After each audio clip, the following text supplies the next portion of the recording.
Alors, Boker Tov. Alors, cette semaine, on est Parashat Trouma, mais on est surtout Rosh Chodesh Adar. Alors, Michel Nirnas Adar Marbin Besimcha. Donc, il n'y a pas de surprise sur le thème du cours aujourd'hui. On va parler de la Simcha. Alors, je vais vous raconter une histoire. C'est l'histoire que racontait le Admo du Beth Israël de Gour. C'est l'histoire du grand voleur et du petit voleur. On est en Pologne et il y a un magasin. Et il y a un grand voleur qui est à l'extérieur du magasin. Alors ce grand voleur, il attend patiemment que la caisse se remplisse. Donc il voit tout le monde rentrer dans le magasin. Il rentre, et il sait qu'à la fin de la journée, la caisse est pleine. Alors, qu'est-ce qu'il fait? Il est dans les rues, devant ce magasin, et il voit des petits enfants, des petits garçons en train de jouer. Alors c'était quoi sa stratégie? Il dit au petit garçon, tiens, mon petit, viens. Je vais te donner une petite pièce, mais tu vas faire exactement ce que je te dis de faire. Très bien. Et tu vas rentrer dans le magasin. Tu vas aller devant le comptoir, devant le patron. Et tu vas... Et tu vas prendre un bonbon devant le patron. Tu vas le lécher comme ça devant lui. Et dès qu'il t'a vu, et qu'il te demande de payer, tu prends la fuite. Ça va l'énerver, et qu'est-ce qui va se passer? Il va courir après toi.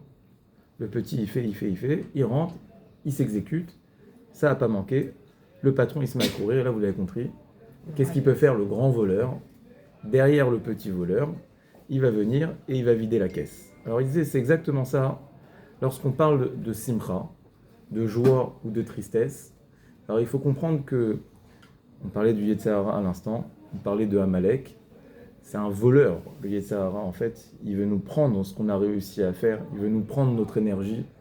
Il veut faire en sorte qu'on soit le plus faible possible et à sa merci. Mais sa technique, c'est quoi? C'est qu'il va nous faire focaliser sur un point, le petit voleur, un échec, quelque chose qu'on n'a pas réussi à faire. Et ça va éclipser tout le reste. Et qu'est-ce qui va se passer? C'est que sans s'en rendre compte, le grand voleur va venir et va se faire la malle. Et en fait, il va vider la caisse, ça veut dire qu'il va nous vider complètement de notre énergie. Le grand voleur, c'est quoi? C'est la déprime qui vient après l'échec.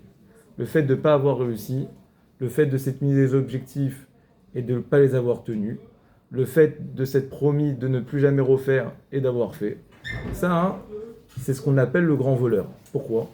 Parce que sans la simcha, alors vous allez voir que ce cours sur la simcha, Bezrat Hashem, si j'arrive à le dire, ce cours sur la simcha, c'est pas ce que vous avez l'habitude d'entendre. C'est plus une simcha, marocaine. Non, marocaine, voilà, marocaine. Simcha caché, trop fort, simcha caché. Non. Mais je m'assume complètement, d'accord? Je m'assume complètement. Ouais, mais c'est pas une simcha sans porter aucun anathème, c'est pas une simcha Breslev, d'accord? Parce que je veux vous dire des choses et on va utiliser la Torah de Breslev aussi, mais chacun avec sa manière de comprendre les choses et je pense que c'est important de dire les choses. Pourquoi c'est important d'être Bessimcha? J'ai entendu plusieurs cours où on nous dit tu vas arriver dans le Olam Haba et il y en a un, il va arriver avec sa valise de mitzvot mais il n'a pas eu la simcha. Il y en a un autre qui va arriver avec quelques mitzvot, mais lui, il avait la simcha.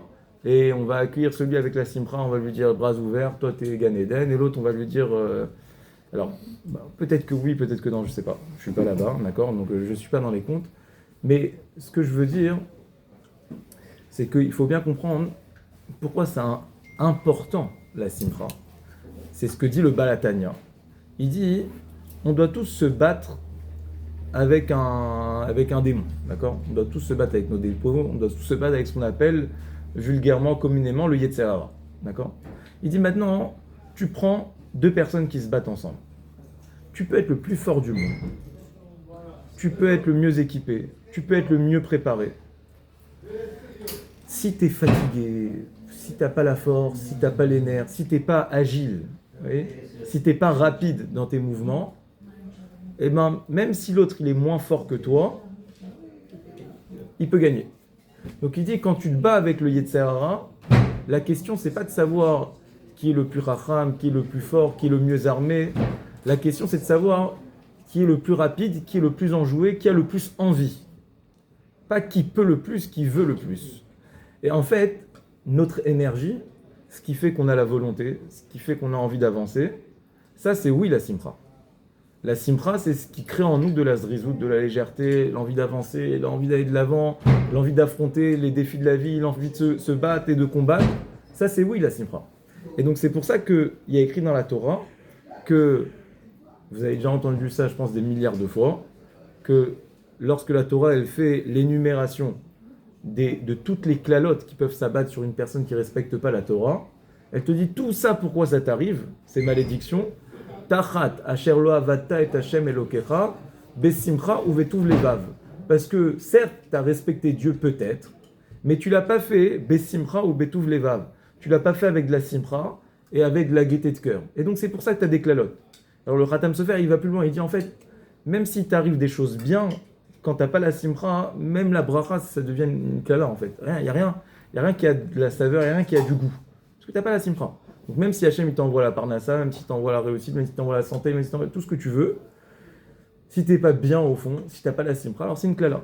D'accord? Et donc c'est ce qu'il dit le Khatam Sofer. Il dit pourquoi il y a écrit, pourquoi la Torah elle nous met autant en garde vis-à-vis de la simcha, alors que si je vous demande, est-ce que c'est une mitzvah d'être besimcha? Alors vous allez me dire, bah oui, mitzvah gedola, liot besimcha, ouais. Mais le problème, c'est que c'est pas écrit dans la Torah. Ça, c'est une chanson, c'est une phrase de Rabbi Nachman, plus exactement. Mais si je vous demande dans les 613 mitzvot, ouais, le code de la loi, est-ce qu'il y a une mitzvah? Tu seras besimcha. Alors si c'est tellement important, la réponse c'est non, d'accord? Il n'y a pas de mitzvah comme ça.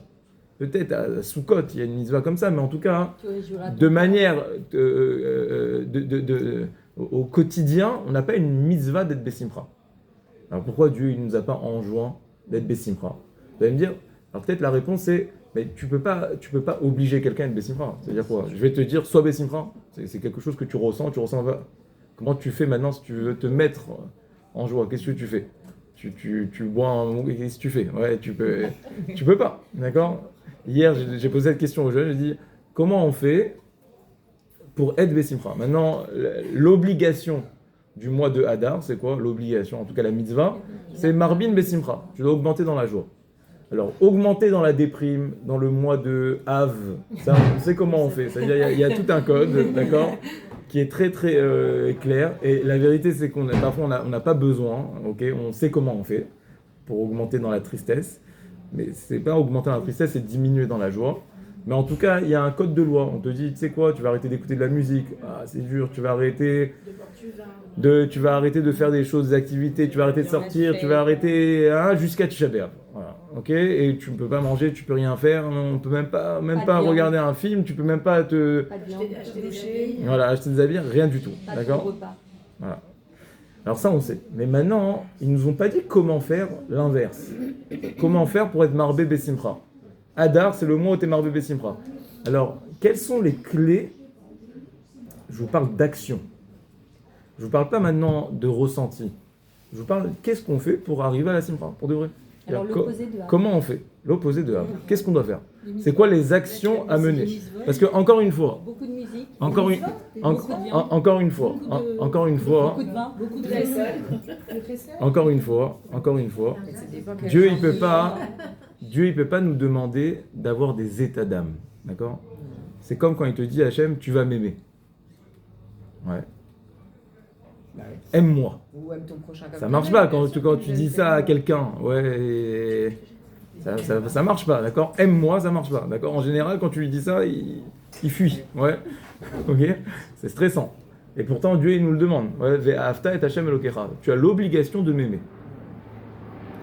Bon, alors c'est un sujet, c'est un autre sujet, d'accord? Là, on parle pas de l'amour d'Hachem, on parle de la simcha. Mais s'il y a une telle mitzvah, alors comment on fait pour y parvenir? C'est quoi les actions à faire? Forcément que Dieu, il nous parle d'action. Alors vous avez compris que la simcha, c'est pas une mitzvah en tant que telle, mais c'est la clé de voûte, c'est ce qui est à la racine en fait de toutes les autres mitzvot. C'est-à-dire que si tu veux mener à bien le combat, et si tu veux faire des mitzvot en réalité, alors on te dit, la technique c'est d'être besimcha. Être besimcha, ça va te rentrer dans un système dans un cercle vertueux où tu vas vouloir faire et tu vas vouloir avancer, et tu vas... Ok, mais en tant que tel, c'est pas une mitzvah. Seulement, hein, c'est le moyen de parvenir à toutes les autres mitzvot. Et la hatzvut, la tristesse, le moyen de tomber dans l'inertie, de rien faire et de s'engouffrer. Quand on fait un régime, c'est quoi le moment le plus critique, ouais. C'est quand on a... Non, mais d'accord, je parle pas de ça maintenant. Je parle quand vous avez... Non, mais Shabbat c'est hors-jeu. Shabbat, c'est hors-jeu. Les pizzas de Claude. Non, je veux dire, le moment le plus critique, c'est quand vous avez une petite contrariété, ok. Alors, vous êtes dans un état de faiblesse, ok. Donc là, ok, vous sombrez, ok. Ça sent le vécu, voilà, ok. Top. Alors, donc on avance. Alors, je veux partager avec vous trois clés de la Simcha. Mais avant ça, je vais vous plonger dans une image pour bien définir ce que c'est la Simcha. La Gemara, elle dit que Haolam Hazeh Domé le Chatuna. Le monde dans lequel on est, ça ressemble à un grand mariage. Vous voyez, quand vous arrivez au cocktail et que vous piquez stand 1, 2, 3, 4, 5, comme ça, alors c'est ça, le monde dans lequel on est, c'est un mariage. Tu arrives, tu vois des gens, hein, tu manges. C'est quoi tu manges? Ça veut dire tu prends des misotes. Ok, tu vas, jusqu'à qu'on te dise, ça y est, messieurs, mesdames, entrez en salle, d'accord, c'est fini, ok, on range les stands, c'est fini, d'accord. Donc, on est là, on a un temps limité, on ne peut pas tout faire, il faut choisir, ok, mais il faut prendre un maximum avant de rentrer en salle, d'accord. Ça, c'est le principe, c'est l'image simple de la Gemara. Maintenant, si on va un peu plus loin, il y en a qui ont dit, non, ça veut dire quoi que ce monde-ci ressemble à un mariage? À un mariage, il y a 3 types de personnes. Si je vous demande, mettez-vous dans la tête d'un petit enfant. Et qui est dans sa tête à lui, il est là, comme ça, il voit les gens, il voit les invités, il voit tout le monde. Okay. Qui dans sa tête semble être le plus heureux? Alors il voit les copains du marié, qui sont encore célibataires, ils sont bien, ils sont tranquilles, ils sont au bar avec un peu d'alcool, ils sont là à rigoler, ils ont l'air de passer une bonne soirée, ils ont l'air d'être heureux, d'être sa mère. Puis après il avance comme ça dans les mariés, et il voit la famille de la mariée, là c'est un peu plus sérieux déjà, c'est un peu plus posé. Il arrive aux parents, bien là, il ne comprend pas, il voit la mère pleurer encore, il voit le père. Je parle d'un mariage qui se passe bien, hein. Je parle d'un mariage, la famille d'en face, on est content, d'accord, on n'est pas... Mais il ne comprend pas. Et puis là, il arrive au mari à la mariée, bien là, ils sont là, ils passent d'une table à une autre sans rien manger, ils dégagent pas forcément une joie exceptionnelle. Donc ça, c'est dans la tête d'un enfant. C'est-à-dire qu'un enfant, qu'est-ce qu'il va regarder? Il va regarder l'extériorité, combien tu prends plaisir, combien tu kiffes. Et c'est ça sa définition de la simcha. Alors vous avez bien compris que dans ce machal, Haolam Hazeh Domé le Chatuna, les gens les plus heureux, c'est pas forcément les gens, je dis pas les plus souriants, il faut être souriant, mais en tout cas, c'est pas forcément les gens qui sont le plus dans le kiff, dans le plaisir, pas du tout. Très souvent, le kiff et le plaisir extérieur, ça vient masquer un vide intérieur. C'est pas très souvent, c'est tout le temps que c'est comme ça. C'est tout le temps. Alors je dis pas qu'il faut pas, bien sûr qu'il faut se faire plaisir, mais ce qui est sûr, c'est que ce qui nous permet en tout cas d'évaluer la simcha, si on parle de simcha, on parle de quelque chose d'intérieur, de quelque chose de profond, de quelque chose qui nous remplit, alors ça va pas être quelque chose qu'on peut estimer sur les réseaux sociaux, qu'on peut estimer en nombre d'heures qui sont passées à prendre du plaisir. Alors comment on fait pour parvenir à la simcha? Alors la première chose que je veux vous dire, c'est que Chachamim nous ont donné un modèle. Le mois de Hadar, il est jalonné par 4 parachiotes spéciales, d'accord? Donc il y a un modèle de parachiotes. Et en fait, c'est les 4 étapes qui vont nous mener à la simcha. Alors on ne va pas parler des 4, je veux parler avec vous simplement de la première étape. C'est le premier pas pour rentrer dans la simcha. C'est quoi les 4 parachiotes spéciales qu'on a au mois de Hadar, Nissan, avant le mois de Hadar? On a fait la première cette semaine. C'était la paracha de Shekalim. Shekalim, rapidement, c'est quoi Shekalim? Shekalim, c'est que chaque année, on devait renouveler les apports d'argent, d'accord, qui étaient apportés au Beth Amikdash. Et donc chacun, il devait apporter sa part de Troumot. D'accord? Chacun, il devait participer. un machatzita shekel, un demi-shekel, et ainsi de suite. Maintenant, ça, on le faisait à la venue du mois de Hadar. Aujourd'hui, on le fait plus à Rosh Hashanah, d'accord? Quand on dit renouveler vos trumot, quand on calcule pour toute l'année, donc on le fait au mois, de Tishri, d'accord? Rosh Hashanah. À l'époque, ça se faisait au mois de Hadar. Ça, c'est la première marche pour rentrer dans le système de Hadar, dans le système de Marbim Besimcha. Pourquoi? Parce que la première chose, et là, voilà, je fais appel à ce qui est écrit dans la Torah de Rabbi Nathan, donc qui est l'élève de Rabbi Nachman. Il dit, la première chose pour être Besimcha, c'est trouver en toi une Nekuda Tova. Ce qu'il appelle, lui, Le'ahir et Hashachar.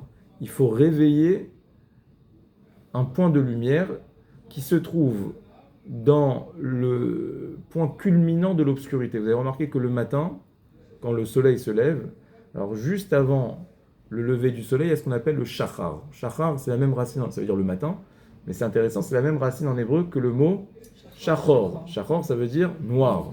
Pourquoi? Parce qu'il y a ce qu'on appelle Ayelet HaShachar. Ayelet HaShachar, c'est Esther. Esther, elle s'appelle Ayelet HaShachar, c'est pour ça que c'est lié avec la fête de Purim, mais la fête de Purim, c'est quoi? C'est un point très très très obscur, mais qui cache en lui le début de la lumière. Donc ça, c'est toute l'histoire de Purim. C'est pour ça que Esther, elle s'appelait comme ça, Ayelet HaShachar. Maintenant, il dit, tu dois chercher en toi quelque chose, tu dois chercher dans ton obscurité. Donc tu dois chercher. C'est ça le premier travail à faire. D'accord? L'exercice qu'on doit faire. C'est chercher dans notre obscurité une Nekuda Tova. Alors vous allez me dire, non, ok, donc là vous réfléchissez, c'est-à-dire quoi une Nekuda Tova? Alors comment on trouve une Nekuda Tova? Comment on fait pour trouver une Nekuda Tova?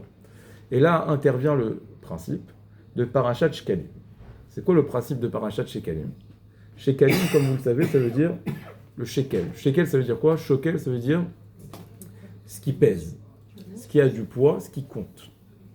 Donc en fait, ce qui te remplit, ta Nekuda Tova, c'est la chose où lorsque tu l'as fait, tu te sens exister, tu te sens compter, tu te sens peser. Ça, Shekalim. Mais comment tu fais pour la trouver? Alors, il faut donner. Plus exactement, il faut voir, c'est ça le shekel. Le shekel, en fait, on donnait le shekel.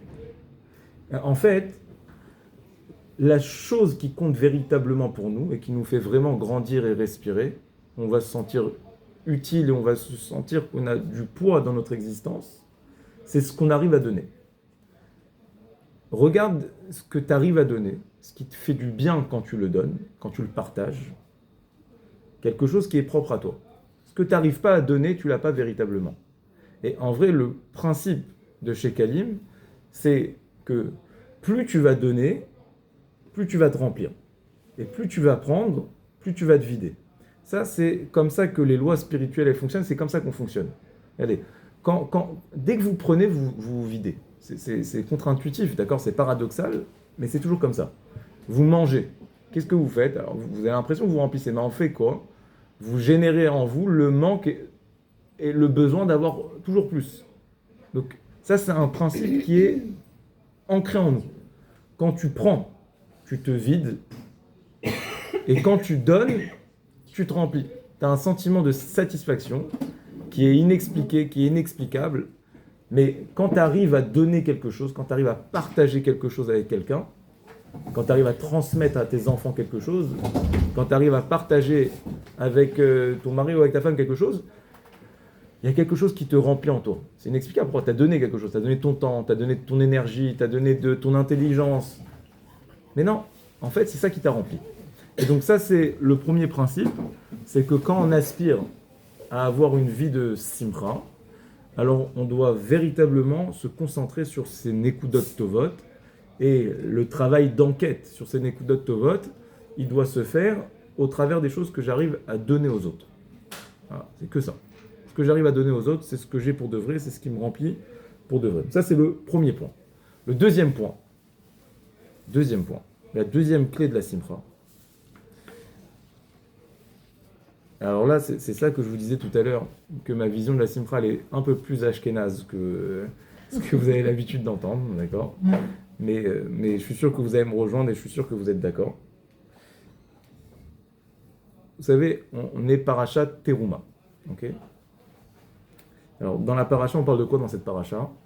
On parle de la construction du Mishkan. Dans le Mishkan, vous le savez, qu'est-ce qui se passait tous les jours au Beth Amikdash à l'époque? Il y avait plein de choses, mais il y avait deux actes qui encadraient toutes les journées. Le matin, quelle était la première chose qu'on faisait? Tous les matins, la première chose, le Kohen il arrivait, il ouvrait les portes du Beth Amikdash, il apportait un sacrifice pour tout le peuple juif. Première chose qu'il faisait, tous les matins, qui vendent tous les jours. Ola Tamid Baboker. Le matin, je ramenais une Ola. L'après-midi, le soir, dernière chose qu'il faisait, qu'est-ce qu'il faisait? Il ramenait un autre sacrifice pour tout le peuple juif. Donc, tous les jours, sa journée, c'était la même. Le matin, il commençait par une action A. Le soir, il finissait par une action B. Il ramenait un sacrifice tamid tous les jours, le matin et le soir. Aujourd'hui, on n'a plus le Beth Amikdash. Mais le Shulchan Aruch, donc l'auteur du Shulchan Aruch, du Code de loi, lorsqu'il a écrit le Shulchan Aruch, de manière allusive, il a voulu faire allusion à ces deux actions qui se faisaient au Beth Amikdash. Une d'entrée de jeu et une à la fin. Donc c'est pour ça que il nous a donné deux conseils de vie à suivre tout le temps. Tamid. Un, il l'a écrit au début du Shulchan Aruch. C'est la première phrase qu'il a écrite. Tamid. Il a dit, tu dois faire quelque chose tamid, tout le temps. En référence à ce korban qui était apporté le matin, tout le temps. Et la dernière phrase du Shulchan Aruch, c'est quoi la dernière phrase du Shulchan Aruch? De quelle loi il est question? Il est question des lois de Purim. Okay, c'est ce qui vient clôturer le Shulchan Aruch, une partie du Shulchan Aruch. Donc il y a plus de 697 chapitres. La dernière phrase du Shulchan Aruch, il te donne un deuxième conseil de vie. Tamid. Et il réutilise le même mot, tamid, qui veut dire tout le temps. Alors, les commentateurs, ils expliquent qu'il a voulu faire allusion à ce qui se passait à l'époque du Beth Amikdash. Quels sont ces deux conseils de vie qu'il nous donne? C'est quoi les deux piliers qui doivent nous accompagner tout le temps? Alors, aujourd'hui, voilà, vous allez me dire, la simra, tout le temps, mais simra, la simra. Donc c'est des conseils de vie, des attitudes, d'accord? C'est pas des mitzvot. Ça, on a le Shulchan Aruch, d'accord? Mais tu dis, tu veux que ça marche, tout ça, regarde, tu veux que ces lois, tu arrives à les respecter de A à Z. Alors, il y a deux choses qui doivent t'accompagner tout le temps. Tu dois avoir comme ça deux pense-bêtes, un dans ta poche droite, un dans ta poche gauche. Si tu les as pas tout le temps, ces deux piliers, ça marchera pas. Il y en a un qui t'a donné au début et un qui te donne que à la fin. Alors, le premier, c'est Shiviti Hashem Lenegdi Tamid. C'est un verset qui dit « Je dois toujours avoir Dieu en face de moi ». Quelqu'un qui n'a pas Dieu en face de lui dans sa vie tout le temps, alors il ne peut pas respecter les lois. Ça ne commence pas, d'accord? Il ne peut pas. J'ai dit la première chose, c'est ce qu'on pourrait résumer vulgairement, c'est « et la crainte d'Hachem ». Et il te dit, il te détaille, où que tu sois, tu es chez toi tout seul, toute seule, tu dois penser qu'il y a Dieu qui te regarde. Tu es en train de parler à quelqu'un, faire un petit lachara, non, pense qu'il y a Dieu qui te regarde, Hachem il est tout le temps avec toi, tu n'es jamais seul. Jamais. C'est stressant, mais c'est aussi très réconfortant, d'accord? Mais c'est à prendre ou à laisser. Alors c'est soit tu considères que Dieu il est tout le temps avec toi pour de vrai, ok? Alors il sera avec toi tout le temps, même quand tu auras besoin de lui. Et soit tu considères que tu peux faire abstraction de lui quelquefois, d'accord? Tu peux avoir des oublis. Alors lui aussi il pourra avoir des oublis lorsque toi tu auras besoin de lui, d'accord? Donc ça c'est le premier principe. Deuxième principe, il finit le Shulchan Aruch avec le principe de la simcha, pour le coup. Il dit Tov lev mishte tamid. C'est bien d'être toujours dans le mishte. Le mishte c'est quoi? C'est le festin, la profusion, l'abondance. D'être toujours dans l'allégresse, dans la joie. Tov lev mishte tamid. Et ça c'est le point final. Vous voyez? Son introduction c'est mets Hachem devant tes yeux tout le temps. Et sa conclusion, le point final, c'est quoi? C'est Tov, Lev, Mishte, Tamid, soit tout le temps dans la joie. Alors, moi, ma question, elle est simple. Ma remarque, plutôt, c'est même pas une question. C'est pourquoi le Shulchan Aruch, il t'a pas dit d'entrée de jeu. Regarde, il y a 2 principes de vie qui encadrent et qui te permettent d'avancer. Pourquoi il ne nous a pas donné ces 2 principes d'entrée de jeu? Pourquoi il t'a pas dit, si tu veux réussir, première chose, tu mets tout le temps Hachem devant tes yeux. Deuxième chose, sois toujours dans la simra. Il t'a pas dit ça.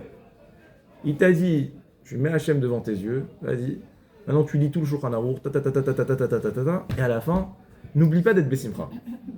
Ok?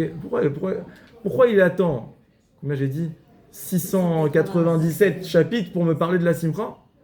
Pas un mot de la Simra avant ça? Pourquoi? Faut pas se décourager à la fin. Faut pas se décourager à la Mais pourquoi il ne le dit pas au début? Ouais. Si t'avais dit depuis le début, il t'avait dit, regarde, tu te réveilles le matin. Ouais. C'est quoi le premier conseil qu'on te donne? C'est, vas-y, souris à la vie, tu verras, la vie te sourira. Ouais, vas-y, lève-toi. Lève-toi bien. Et c'est vrai, je dis pas que c'est faux. C'est vrai, d'accord? Mais le Shulchan Aruch, il te dit, de quoi il parle en plus dans la première halakha, il te dit comment tu te lèves le matin. Comment tu te lèves le matin? Donc, je me mets en situation. Il te dit, Gaber Kahari, tu te lèves, tu te mets comme un lion comme ça, la zrizou, tu dois avoir dans l'entrain et tout ça. Mais à quoi tu dois penser quand tu te lèves le matin? Tu penses à Hachem. Shiviti Hachem Leneidi Tamid. Ouais, tu penses comme ça à Dieu. Tu te rappelles que tu n'es pas seul. C'est-à-dire, tu te lèves avec une petite... voilà, ok? Tu te lèves pas... tu te lèves pas bien, d'accord, et mets-toi, et sois joyeux, et c'est pas ça qu'il t'a dit, d'accord? Parce que quand tu dis sois joyeux, rien que le fait de le dire... Ah, c'est contre... Mais ouais, ça veut dire contre la... Moi, je vois... Mais alors, ok, trouve des moyens pour être joyeux. Non, mais c'est conditionné, en fait. Voilà. Tant qu'on n'a pas acquis les mitzvot, on ne peut pas atteindre la joie. Alors, la réponse... Parce que là, on parle d'une joie la réponse, que j'en ai une réponse, ouais, je vais dire. La réponse, c'est la suivante. C'est que il n'y a pas de simra, il n'y a pas de vrai simra s'il n'y a pas de discipline, s'il n'y a pas de rigueur, s'il n'y a pas de règles. C'est-à-dire que la simra, c'est quoi? La simra, c'est jamais le point de départ. Les gens, ils veulent commencer avec la simra. Je vais être Bessimra et ça va... Non, c'est pas vrai. Je dis pas, ça c'est de la à voûte. C'est-à-dire, c'est bien de s'en jouer et très bien. Mais ça n'a rien à voir avec la simra. C'est pas ça la simra en tout cas. D'accord? La simra, c'est pas mitzvah gedol liot besimra. Allez, venez, on va faire une soirée, on va rigoler. Non, c'est pas de la simra. Ça, c'est du plaisir, d'accord? C'est une mise en bouche, ce que vous voulez en tout cas. Mais en tout cas, la vraie simra, elle ne peut venir, ça peut être le fruit que d'un véritable effort. C'est ça la simra. La simra, c'est, il y a eu de la rigueur, il y a eu des lois, il y a eu de la soumission, je me suis soumis à un cadre, à une règle, à une exigence. J'ai fait même quand j'avais pas envie de faire. Quand, rétrospectivement, je vais regarder le fruit de mon travail, je vais me sentir rempli. Parce que je vais dire, j'ai réussi à tenir, j'ai réussi à faire, parce que je me suis dit, il n'y a pas le choix que de faire. C'est pas je fais parce que j'ai envie. J'ai fait parce que j'avais pas le choix de faire. Vous savez, quand on a reçu la Torah, on a dit à Hachem, il a tourné avec la Torah, il a dit aux Goïm, vous voulez la Torah? Ils ont dit non. Et nous, on a dit, c'est Vénishma, on va faire. Ouais, magnifique. Qu'est-ce qu'il fait Hachem? Vous connaissez la suite de l'histoire. Il a pris la montagne, il nous l'a mis sur la tête, d'accord? Et il a dit, maintenant, c'est ok, très bien, c'est bien. Nous, on était joyeux, on était heureux, on a dit, on va faire, on va t'écouter. Lui, il prend la montagne, il dit, maintenant, c'est soit vous faites, soit je vous tue. Alors la réponse, elle n'est pas très sympathique, en tout cas, elle peut te refroidir, d'accord? Mais pourquoi Hachem, il a fait ça? Hachem, il a fait ça pour te montrer que ça ne suffit pas d'être mitlaev dans la vie. Ça ne suffit pas de dire, d'avoir envie. Ouais, j'ai envie. Parce qu'aujourd'hui, tu as envie, demain, tu n'auras pas envie, c'est sûr et certain. Et donc, Hachem, il a vu ça.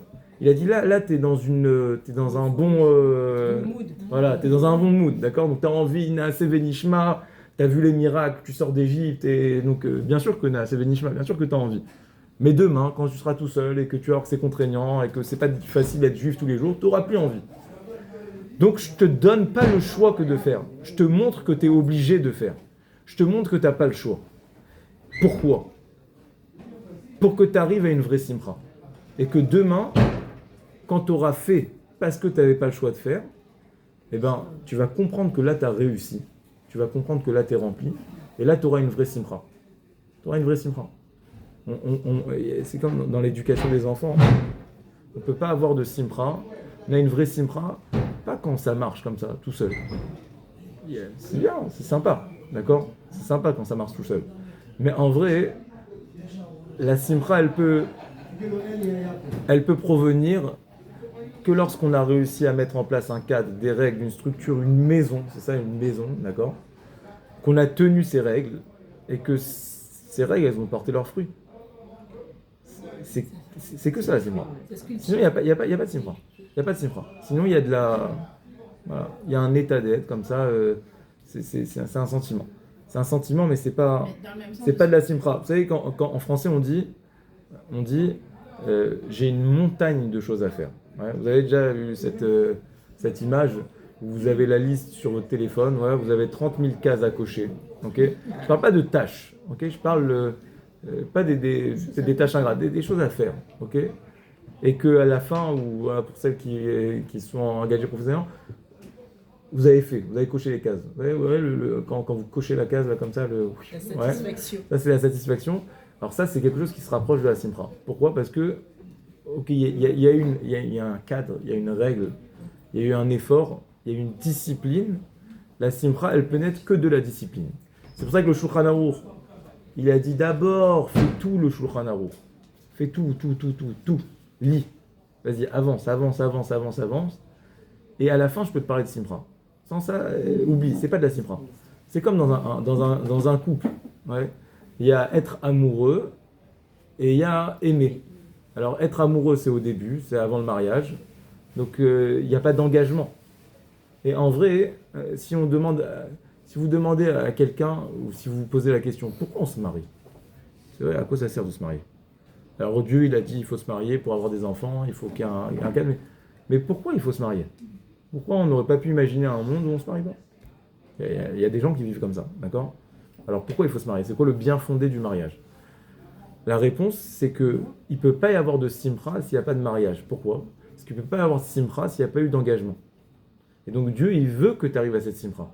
Donc il veut que tu arrives à cette construction où tu es obligé d'être dans la même maison, tu es engagé. Quand ça va pas, on reste ensemble. Il y a un cadre, on n'a pas le choix que d'être ensemble. On a la montagne sur la tête parfois. Mais au moins viendra un moment où il y aura de la simra. Parce qu'on aura construit quelque chose. Ça, c'est le deuxième point. Le troisième point, la troisième clé. Et quelle heure il est? 30. Ouais.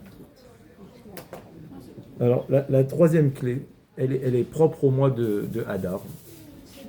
Et en vrai, jusqu'à maintenant, on n'a pas vraiment parlé de Emouna. D'accord? Je vous ai parlé de notions qui sont presque universelles, j'allais dire, qui n'ont rien à voir avec Dieu ou avec la Torah. D'accord? Je vous ai parlé de données, je vous ai parlé de la discipline. Mais c'est pour ça que pour arriver à une vraie simra, une simra qui soit plus spirituelle, alors on doit faire corps avec l'essence du mois de Hadar. C'est quoi le mois de Hadar? Alors je vais vous raconter une histoire et vous allez mieux comprendre. L'histoire, c'est une histoire qui s'est passée avec le rabbi. Alors il y avait un juif, c'était un français, qui s'appelait Monsieur Ben Soussan. Voilà. Monsieur Ben Soussan, il vivait en Israël, il vivait avec sa femme depuis de nombreuses années. Et ils n'ont pas réussi à avoir d'enfants. Et après de nombreuses années, ils ont décidé, comme plusieurs juifs, d'aller voir le rabbi pour obtenir sa bracha. Ils ont été voir le rabbi, ils ont obtenu la bracha, et voilà que quelques temps après, Baruch Hashem, ils arrivent à mettre au monde une petite fille. Elle grandit, et ils se rendent compte que cette fille, malheureusement, est malade. Elle a une maladie grave, lo alenu, au cerveau. Et donc, elle est condamnée. Et les médecins en Israël ne sont pas capables de la guérir. Et donc, ils vont lui dire, le spécialiste pour cette maladie, c'est un médecin qui se trouve à Boston. Monsieur Ben Soussan, vous devez voyager avec votre fille, et peut-être que là-bas, il y aura une chance qu'elle soit guérie. Donc, après avoir vu ce premier médecin en Israël, il décide de voyager. Il va à l'autre bout du monde, à Boston.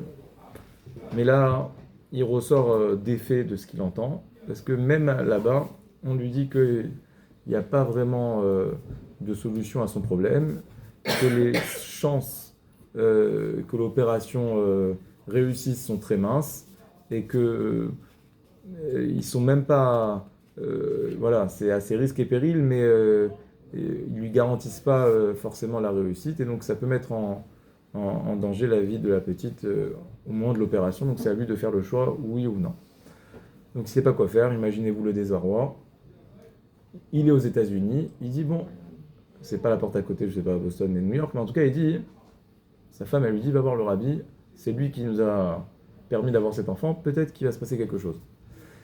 Il va voir le rabbi, et là imaginez-vous, il est dans tous ses états, il pleure, et il rentre comme ça dans la chambre du rabbi, et là le rabbi il le regarde, et il lui crie dessus, il le chasse presque de chez lui. Il lui dit, bah, on est Rosh Chodesh Adar aujourd'hui, et toi, Michel Nirknas Adar Marbim Bessimcha, et toi tu viens, tu rentres de la tzvout, de la tristesse, tu rentres des pleurs dans mon bureau, dans ma maison aujourd'hui. Il dit non mais Rabbi, il y a un malentendu, vous comprenez pas. Et il commence à lui expliquer la situation, et lui dit vous vous rappelez, vous m'avez donné une bracha, et ainsi de suite, et voilà, et ma fille, elle doit passer une opération. Alors le Rabbi il s'arrête, et il lui dit écoutez, il le prend, et il lui dit, je crois que t'as pas compris, il lui prend ses bras, et il lui dit, le mois de Hadar, c'est le mois à propos duquel il est dit, Chodesh, Asher Ne'epar, qui s'est renversé. Miyagon, les Simcha, d'une situation de tristesse, d'anxiété, les Simcha, la joie. Il lui prend ses bras, il lui balance comme ça, ouais, de droite à gauche, et il lui dit, voilà, ce qui est à la gauche va aller à la droite, ce qui est à la droite va aller à la gauche, pars, c'est bon. Non. Alors, ça l'a pas convaincu. Ça l'a pas convaincu. Il a dit, non, je peux pas partir qu'avec ça, avec un petit balancement de bras comme ça, je peux pas, d'accord. Donc il a dit, qu'est-ce que je fais? Mais la queue est longue, il est déjà évacué, il est déjà sorti, il est plus dans la queue, ça y est, c'est fini. Donc il continue, il est dans sa peine encore, il n'a pas compris ce qui s'est passé. Et donc il demande au secrétaire du rabbi, il lui dit, écoutez, il faut absolument que je retourne voir le rabbi. Il n'a pas compris, je pense, l'urgence de la situation. Je ne peux pas me contenter d'une petite danse comme ça où tout va se retourner. Donc il retourne dans la salle et de loin le rabbi l'aperçoit et là il se met vraiment en colère. Il lui dit, t'as pas compris? Je t'ai dit que ça va se renverser. Il lui dit, mais c'est toi qui as voulu. Alors si tu veux, va voir un troisième médecin. Il est plus calme. Il lui dit, le rabbi lui a donné la bracha d'aller voir un médecin. Il va voir un troisième médecin. Et là, il va voir ce troisième médecin. Et malheureusement, l'opération, elle va pas bien se passer. Et la petite, elle va survivre à l'opération, mais elle va perdre la faculté de la parole. Elle ne pourra plus parler. Alors, un mois plus tard, on est à la table de Pessah. Il décide de retourner voir le rabbi. Et le rabbi il lui dit ce qui s'est passé, je suis au courant.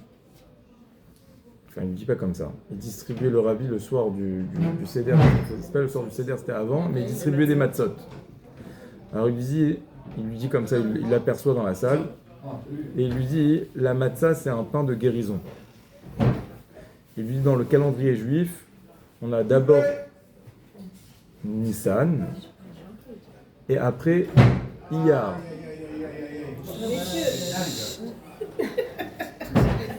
Le mois de Nissan, c'est le mois de la Emouna. Le mois de Iyar, c'est Ani Hashem Rofeecha, c'est le mois de la Refoua. Il lui dit, écoute, tu vas prendre un morceau pour toi et un morceau pour ta fille. Il lui dit, normalement, la Refoua, elle vient après la Emouna. Iyar, il vient après Nissan. D'abord, tu manges le pain de la Emouna, et après, il y a la Refoua. Toi, t'as pas eu la Emouna Trachamim. Quand je t'ai fait comme ça, t'as cru que je dansais avec toi. Je t'ai dit que ça allait se retourner. T'as pas eu la Emouna. Mais je vais te faire une faveur. Chez toi, il va d'abord y avoir la Refoua, et après la Emouna. Tu vas donner à manger à ta fille. Tu vas voir qu'elle va guérir, et après, toi, tu vas manger, et toi, tu auras la Refoua. La Emouna. Effectivement, c'est ce qui s'est passé. Voilà. Alors, c'est une histoire qui est très belle. Mais pourquoi elle est intéressante et pourquoi elle est d'autant plus belle, c'est qu'elle nous apprend que si on devait donner un kohar, une force au mois de Hadar, le mois de Hadar, c'est le mois du renversement, le mois de l'inversion. C'est ça toute l'histoire de Purim. L'histoire de Purim, c'est que c'était une situation qui était vouée à l'échec. On ne voyait pas le bout du tunnel. Et là, il y a eu un renversement de situation où tout s'est inversé. Et ce qu'on apprend, c'est que la Simcha, elle suit exactement ce même modèle, ce même chemin. Ça veut dire que, encore une fois, c'est presque dur ce que je vais dire, mais il n'y a pas de Simcha qui soit véritable si on n'a pas réussi à renverser une situation. Alors comprenez bien, ce que je dis, ça suppose qu'il ne peut pas y avoir de Simcha si elle n'a pas été précédée d'une angoisse, d'une peur, d'une épreuve, d'une situation qui soit difficile. Pourquoi ? Parce que la définition même de la Simcha, c'est réussir à renverser. Ça veut dire, je suis dans une situation qui est difficile, grâce à la Emouna que ça va se renverser, et grâce aux forces qui agissent dans le mois de Hadar, qui est un mois qui est propice à ça, c'est ça la force du mois de Hadar, alors je suis mekabel les choses, be'ahava besimcha. C'est-à-dire quoi être mekabel besimcha ? C'est pas dire tout va bien, c'est pas grave, non. C'est dire j'ai la Emouna que je vais voir le retournement de situation. J'ai la Emouna que Dieu, ce qu'il a fait, c'est l'étova. Pas que c'est une tova, mais que c'est l'étova. Et que les choses vont se renverser. Et donc, en fait, par cette attitude, je fais que les choses se renversent. Et je vois la vraie simcha. La simcha, il dit le Rav Moshe Shapira, il dit c'est les mêmes lettres que le mot tzmicha. En fait, le sin en hébreu et le tzadik en hébreu, le tzadik, ça s'intervertit. Ça veut dire quoi tzmicha ? Tzmicha, ça veut dire ce qui pousse. Alors vous le savez, pour faire pousser une graine, pour la planter, on a obligatoirement le besoin, la nécessité de la rentrer en terre. Qu'est-ce qui va se passer quand on va la rentrer en terre ? Elle va pourrir, elle va mourir, elle va se désagréger, elle va se désintégrer. Et grâce à ça, en fait, nous on ne voit pas, mais elle va prendre prise dans la terre et c'est grâce à ça qu'elle va faire fleurir, qu'elle va éclore et que ça va repousser. La simcha, ça doit suivre le même modèle. Il n'y a pas de simcha si on n'a pas été, si on a été toujours dans l'insouciance, vous voyez ? Il n'y a pas de la simcha ou comme ça. La simcha, c'est pas quelque chose qui est de non. La simcha, c'est toujours les montagnes russes, c'est-à-dire que on doit toucher le fond pour réussir à le renverser. Et par raisonnement inversé, si je vous dis c'est quoi la définition de la tzvut, de la tristesse et de la déprime, c'est exactement ça. C'est exactement l'inverse. C'est quoi ? C'est quand Dieu nous a donné quelque chose et qu'on a gâché ce potentiel. Il n'y a pas de véritable déprime quand on n'a rien, d'accord ? La véritable déprime, c'est quoi ? C'est quand on sent qu'on a quelque chose, que Dieu nous a donné les choses, que Dieu nous a donné les moyens de faire, que Dieu nous a donné la bracha, qu'on a une belle famille, qu'on a la parassa, qu'on a et que ça marche pas, qu'on n'arrive pas. On a une sensation de gâchis. Vous voyez ? Ça, c'est la définition de la tristesse. C'est-à-dire que la simcha, c'est réussir à renverser la vapeur. Et la tristesse, c'est la sensation d'avoir gâché quelque chose. Donc ça, c'est les trois clés que je voulais partager avec vous. C'est vraiment des exercices pratiques, d'accord ? C'est la première chose, c'est chercher les nekudot tovot. Et on a dit qu'une nekuda tova, c'est ce qu'on arrive à donner. La deuxième chose, c'est comprendre que la simcha, c'est toujours le fruit d'un effort, d'une discipline, d'une résilience. Et il n'y a pas de simcha qui soit donnée. Sinon, c'est pas de la simcha. C'est de la iklavut. Et la troisième chose, c'est faire ce travail d'inversion, en particulier le mois de Hadar, qui est le mois de tous les renversements des Hashem. Voilà, ça doit être bon. Alors, j'en profite. Vous êtes sûr ? Juste si on peut. Ouais. J'ai une très bonne copine qui a la Emouna et à qui il faut vraiment souhaiter la réfoua chez les mains. C'est une bombe atomique d'Emouna.